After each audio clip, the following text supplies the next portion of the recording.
nomination.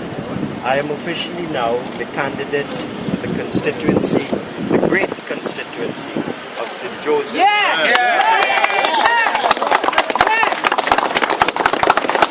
I wish to acknowledge the presence first amongst, in our midst, of Almighty God. For it is said that when more than two persons assemble together, the presence of God is felt. Next, I wish to acknowledge my personal attaché. They will deal with the campaign. And I wish to acknowledge the presence of my wife, Tricia, who is here with me throughout this. She is a source of inspiration. But more inspirational for me as your candidate are my voters, my constituents. I now wish to make this statement. First, to thank you, members of the media, my friends in the media, for your presence here at this time. This moment, which marks my nomination as a candidate for the constituency of St. Joseph, as a candidate of the United National Congress, is a signal one for me and for our beloved country.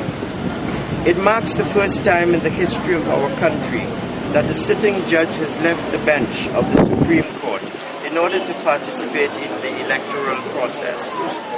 This decision was my last made on the bench of the Supreme Court. It was not one I made lightly. It was one that I made mindful of my oath on becoming a judge, and that is that I must defend the Constitution of the Republic of Trinidad and Tobago. The way forward from here is not, and I repeat, is not to look backward. It is to look forward. We all know of the interference of the Manning government in the affairs of the judiciary in ways crossing the line of the separation of powers. I need not dwell with that and them further at this time, because you shall hear from me on the platform. But I need to say here that I have had cause to sense the covert hand of the incumbent Attorney General, John Jeremy, attempting to interfere in the private lives of our citizens by abusing the authority of his office.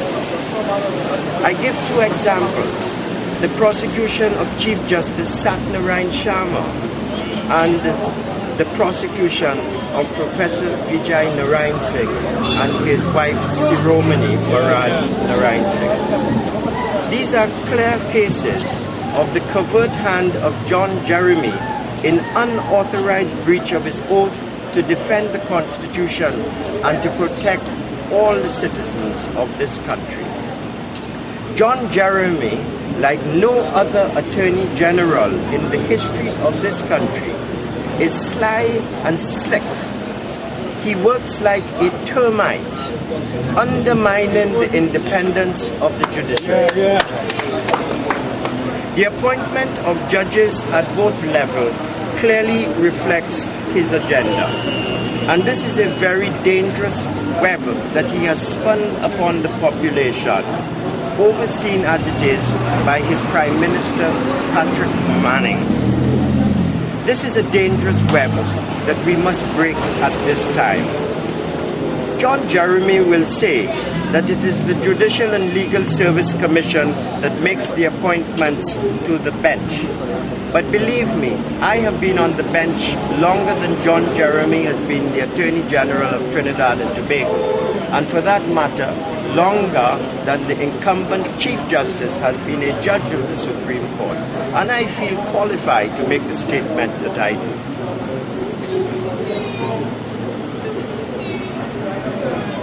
What takes place, in fact, is that his government chooses the membership of the Judicial and Legal Services Commission. His Excellency the President makes the appointments. To ensure his control, his government appoints the members of the Commission thereafter to well-paying jobs on contracts that can be terminated and not renewed. This web of control seemingly assures that PNM flavor is to be found in the composition of both divisions of the Supreme Court. This process of the appointment of our judges is dangerous and undermines the independence of the judiciary in a subtle and covert way. It is the John Jeremy way, the PNM way, and not the way envisaged by the Constitution. I wish to point out here, however, that my comment as to the flavor being affected and effected by members of the Judicial and Legal Services Commission is not an indication that all members have and do lend a hand in that process. As a man in the know, as I am, I have come to recognize that to remain as a judge would be to be part of the problem when I would prefer to be part of the solution. My greater duty to defend the Constitution against these termite-type attacks, undermining it, is greater than to remain in a job that offers good emoluments, perquisites, and security of tenure. To protect the Constitution from further subterfuge, I had to enter the race by my candidacy to enter the higher court of the land in order to ensure for the country that the destruction of our constitutional arrangement between the executive and the judiciary is decisively thwarted at this time. And a man of the mind of John Jeremy removed, I repeat, removed from the high office of Attorney General.